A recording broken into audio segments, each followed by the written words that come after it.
Hola amigos, ¿qué tal? Celebramos el sexto domingo del tiempo ordinario. La lectura tomada de San Lucas, capítulo 6, versículos 17 y del 20 al 26.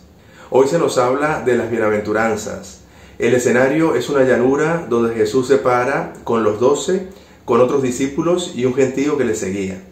Y mirando a sus discípulos, Jesús los declara dichosos o felices. Y les dirá, dichosos los pobres, porque suyo es el reino de los cielos. Dichosos los que tienen hambre, porque serán saciados. Dichosos los que lloran, porque serán consolados.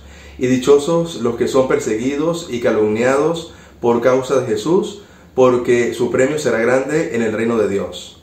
A diferencia de Mateo, Lucas no va a narrar 8 bienaventuranzas, sino solamente 4, pero añadirá 4 maldiciones o ayes que van en contra de los ricos. Se dice que las bienaventuranzas son el corazón del Evangelio, porque resumen la vida de Jesús y a la vez nos indican a sus seguidores cómo tenemos que actuar para ganar el reino de los cielos.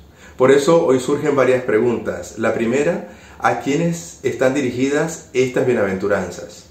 Son una interpelación directa a los discípulos y por lo tanto a la iglesia misma. Por lo tanto, los pobres que alaba Cristo son los llamados Anahuín del Antiguo Testamento. Son todos aquellos que se saben radicalmente necesitados de Dios, es decir, que ponen en Él toda su confianza y no en las cosas de este mundo. Y por otra parte, las maldiciones o malaventuranzas que declara Jesús en este Evangelio son referidas a los ricos, a los que ahora están saciados, los que ahora ríen y los que son alabados por todos en este mundo. Estos no son los que poseen riquezas materiales, porque Jesús no está en contra de las posesiones, sino que son aquellos que ponen toda su confianza en esos bienes que poseen y en la admiración de la gente. Con estas malaventuranzas o maldiciones, Jesús quiere decir que el reino de Dios invertirá los valores de este mundo. Y por eso Lucas nos dice en el capítulo 13, versículo 20, que los últimos serán los primeros y los primeros serán los últimos. La segunda pregunta es, ¿por qué Jesús los proclama dichosos o felices?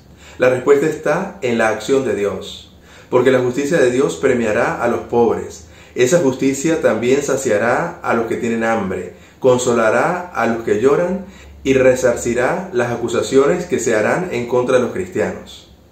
Las bienaventuranzas se basan en la justicia divina que enaltece a los humildes y humilla a los que se enaltecen. La tercera pregunta es, ¿cuándo se cumplirán estas promesas de Jesús? Esta justicia divina y las bienaventuranzas se cumplirán principalmente en el reino de los cielos o en el reino de Dios al final de los tiempos. Pero también tenemos que decir que se cumplen ya desde este mismo instante, porque desde la venida de Jesús al mundo se ha instaurado el reino de Dios en medio de nosotros. Y donde hay un cristiano que haga el bien, allí está el reino de Dios, y por lo tanto allí se cumplen las bienaventuranzas para los pobres y los que sufren. Tratemos de comprender las bienaventuranzas. Las 3 primeras se refieren a la cruz de cada día que llevamos todos en este mundo, especialmente aquellos más pobres y los que más sufren. Y la cuarta bienaventuranza tiene que ver ya directamente con los discípulos perseguidos.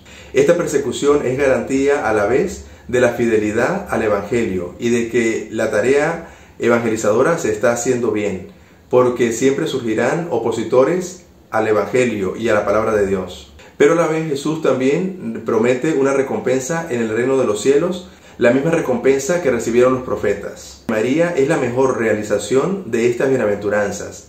Por eso María le dice, bienaventurada tú que has creído, porque María fue en todo sentido pobre de espíritu, ya que confió solamente en el Señor a lo largo de toda su existencia. En definitiva, el Señor nos invita a ser pobres de espíritu, es decir, a utilizar los bienes materiales, pero no depender de ellos. Pero sobre todo, a tener conciencia de que si somos pobres, Dios estará siempre de nuestra parte. También nos invita el Señor a no rehuirle al sufrimiento, sino a asumirlo con humildad, teniendo la confianza de que Él siempre nos consolará. Por último, sabemos que si Dios está de nuestra parte y confiamos en que hay un cielo, tendremos la fortaleza para soportar toda clase de injurias, de calumnias, incluso hasta la misma muerte, como lo demuestra la vida de tantos mártires a lo largo de la historia. Estos valores que son contrarios a la cultura que nosotros vivimos son muy difíciles de vivir si no los hacemos desde la fe.